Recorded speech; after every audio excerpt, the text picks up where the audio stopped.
We're meeting with Amazon Monday because they are having some problems with their call analytics. The most boring thing we do, they have a question about. Everybody's struggling with this stuff, guys. It's not just some of the companies. It's not SMB. It's not just enterprise. It's literally everybody. 4 out of 5 don't know what the flip they're doing. And so what we need to do is realize that's an opportunity to make a whole boatload of money. And by the way, this is not a non-for-profit. This is not a non-profit or not-for-profit. We're not a 501c3 or anything like that. We're in business to make money. And by the way, if you're not in business to make money, we probably aren't going to get along very well. We deal really well with people who say, I'm here to make a couple of bucks. And do it ethically and responsibly. Okay, fine. All that too, yes. But this is an opportunity to make a whole bunch of money because there's so much confusion in the market. So let's go take our share. 2015, the year of take our share. Let's not take a beating anymore. Let's go get it. And so who then, in this unified communications world, which of the major manufacturers really keep this promise of talking to who I want, when I want, on the device I want, and make it easy for me? Well, let me tell you a little story. When I grew up in Eagle, Idaho, yeah, that's a suburb of Boise. If you haven't heard of it, that's okay. Nobody has. So what? Move on. When I grew up in Eagle, Idaho, we had a party line. And I'd get on the phone, because I'm like a 14, 15-year-old kid trying to, make his way in the world, if you will. and Mrs. Harrison is always on the stinking phone. I pick up the phone. Hey, Mrs. Harrison, I got a call. A girl's going to call about 10 minutes. She's like, if you don't get off the phone, I'm going to tell your father. Oh, well, that's the last thing I need, because if she tells my dad, I'm going to have to mow her lawn all summer for free for being rude to Mrs. Harrison. But that, my friends, is not a unified communication strategy. I can't talk to who I want, when I want, on the device I want. I can rarely talk to anybody except for Mrs. Harrison, and that was really the problem growing up. And then I had 2 sisters, so seriously, I had no chance of getting any phone time whatsoever. This, though, pictorially represents all of those old TDM PBX systems that are out there that really aren't very feature-rich. We were just with a partner in a company just last week. I don't remember which day it was. A little company down the street here called UDK. They have a 20-year-old phone system. They have the phone system that came along with the lines that Integra gave them with NEC phones. Can't even transfer calls. Yeah.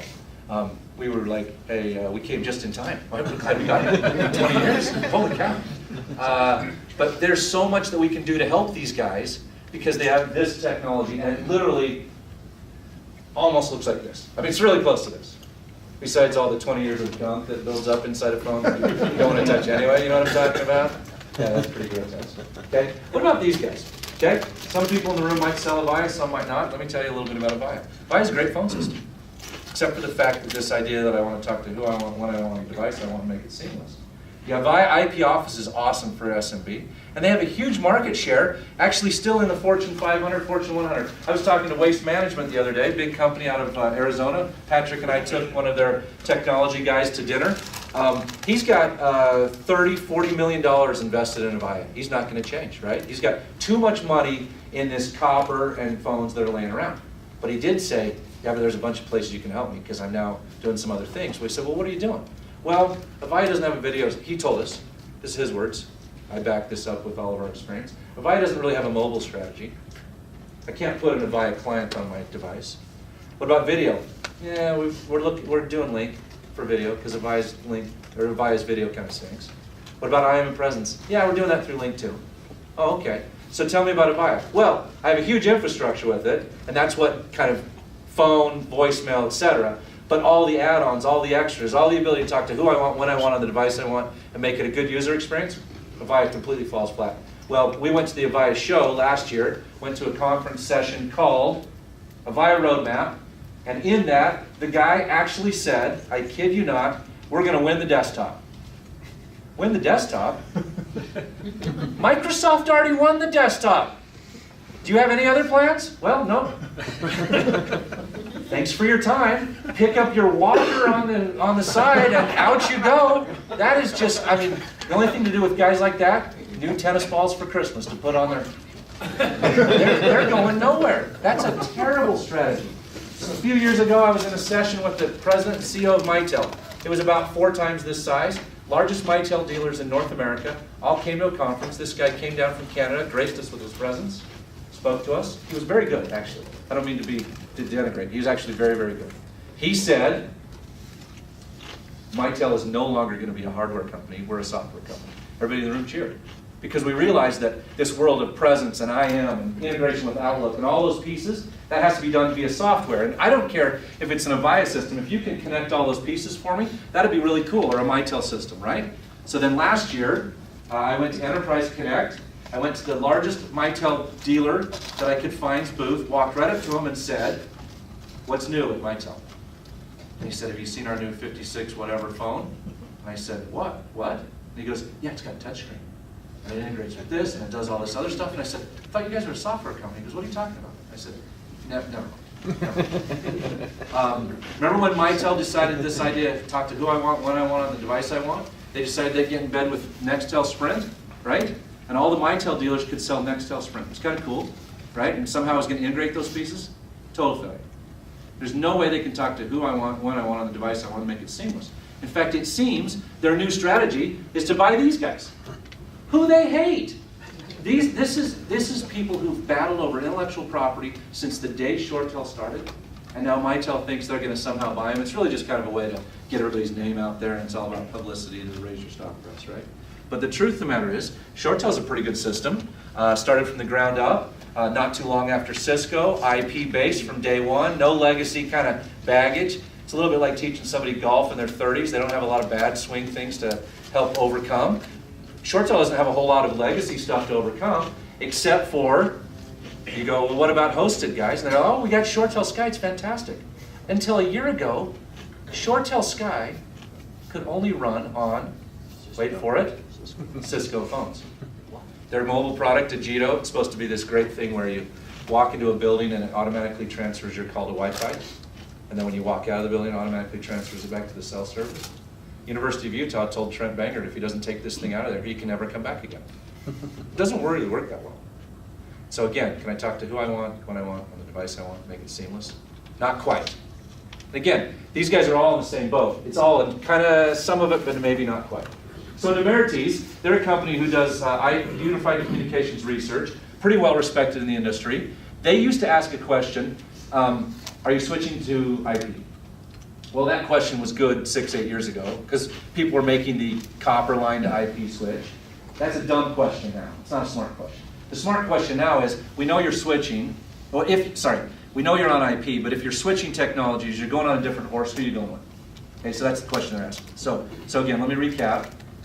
If you're switching, who's got your mind share? Mind share, wallet share usually follows mind share, right? So who are you looking at? Who are you thinking of? Okay? So there's no prize for this. At the end there'll be a GoPro, but that has nothing to do with me. Well, has everything to do with me. Well, I don't know, it has nothing to do with me. Whatever, it doesn't matter. This is a no prize question. You ready for a no prize question? You'll just feel good about yourself, right? Well, I'll pat you on the back. Okay, ready? Who was named most often as the technology someone was switching to, and it didn't matter which company you were going from, just who was the most often named? Most often named. I heard Avaya. Microsoft, I heard Microsoft. What do you think? Cisco? Why would it be Cisco? Well, because they're the greatest marketing company ever in this industry, right? I went on a sales call, this is not a joke, went on a sales call with the guy once and he said, I don't know what the system's called, I think it might start with a C, but it's the system I saw on that 24 show, Jack Bauer show. I want that phone system. Why? I don't know. If it's good enough for them, it's good enough for us. What? This is really your decision? And yet, I kid you not, you watch TV and movies, almost all of them have Cisco phones. Almost all of them. They have done a great job of marketing. By the way, pretty good product. Runs on the data network. Great, this whole idea of getting people certified from the network side to the voice side and kind of raise your profile as a professional and continue to move on and make great job. If I want video from them though, those room systems are incredible. I mean, NASA level stuff. But they're really expensive. I used to sell a bunch of these, demoed it a lot, never sold any. $100,000 usually to get like 3 or 4 locations hooked up with a full room system. Start out at about $100 grand. Awesome systems. Looks just like you're talking to somebody. I mean, the resolution's incredible. It's almost creepy. Very expensive though. How about mobile? Yeah. I can kind of install a client on my phone, but then I can only talk Cisco to Cisco on that client. Some other issues, a little bit of hang up with it. Presence, I am pretty good, but this whole idea, talk to who I want, when I want, on the device I want, closer, but still not quite exactly what I want. If I want to do screen sharing collaboration, they acquired WebEx, which is actually a great product. Used it for years and years and years and years. But in the usual Cisco way, you buy someone else's stuff and you bolt it on, and over the years you kind of work through the bugs, and at some point they work really well, I mean, ultimately, but it's a lot of servers and it's complex. It's complex and difficult. Who do you think was next? Yeah, somebody already said Avaya. Fascinating.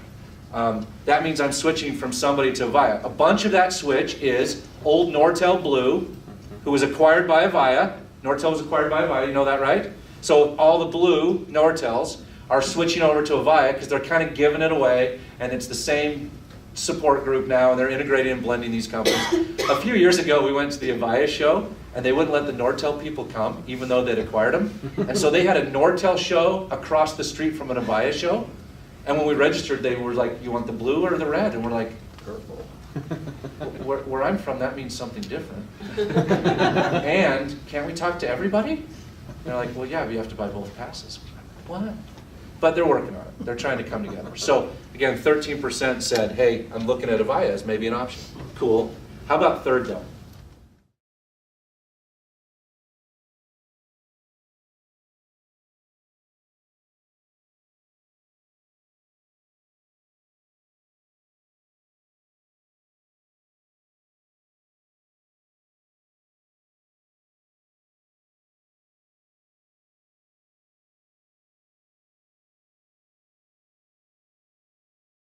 Say, this up-and-comer who has no history and voice just came and actually grabbed it.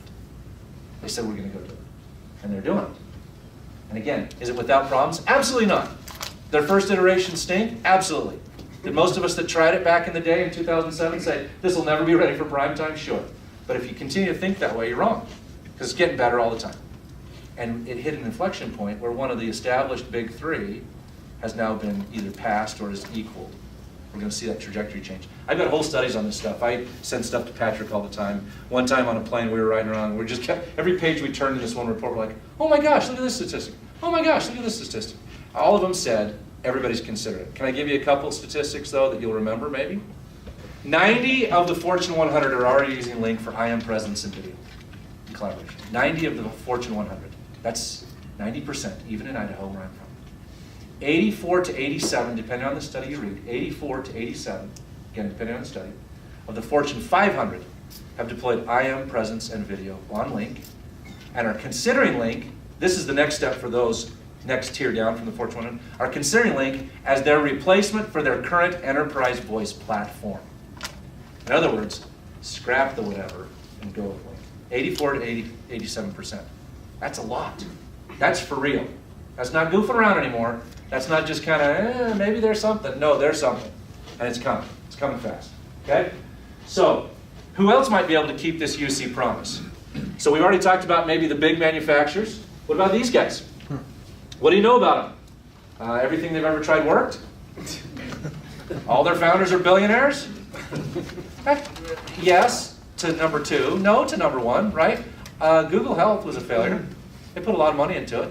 Except for they sold it off to this academic environment, and it's actually very, very cool. You can dissect a body. You ever done this? You kind of peel back the pieces. Oh, it's awesome.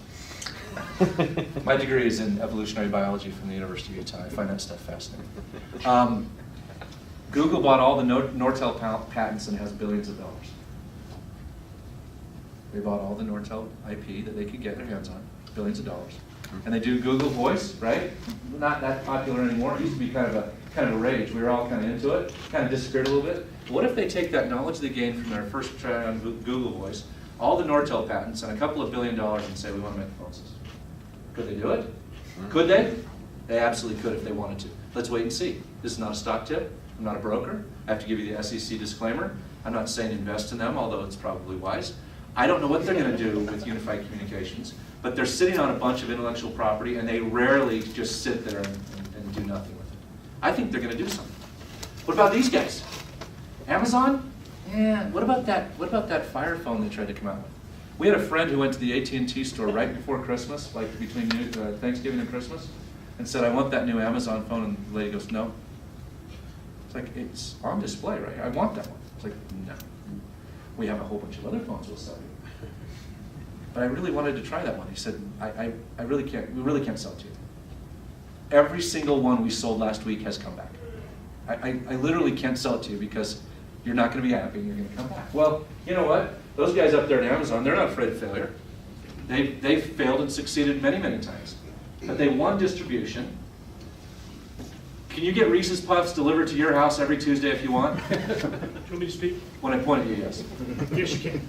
And so Roger has his Reese's Puffs delivered every Tuesday because he loves them, because Amazon figured it out. Well, I know for a fact, because I have a really good friend up in the Pacific Northwest who sat down with the senior leadership of Amazon.com, and they said, we're going to start a unified communications group. We want you to run it. We hate Microsoft, and we're going to beat Lync. We're going to have a better product than Lync. He said, what's the budget for that? And they said, from the top, we've been told, whatever it takes. They're coming. I don't know when, I don't know what it's going to be called, and this current failure is not that big a deal to them. They learned a whole bunch of stuff, and they're going to come again. And pretty soon it's going to be a business class phone system called Amazon Business Fire, or whatever they call it. I'm not a marketing guy. And you'll see it happen. They might finally be able to deliver the promise of talk to who I want, when I want, on the device I want, and make it seamless. How about these guys? Who's got an iPhone or an iPad? Any Apple iOS device, okay?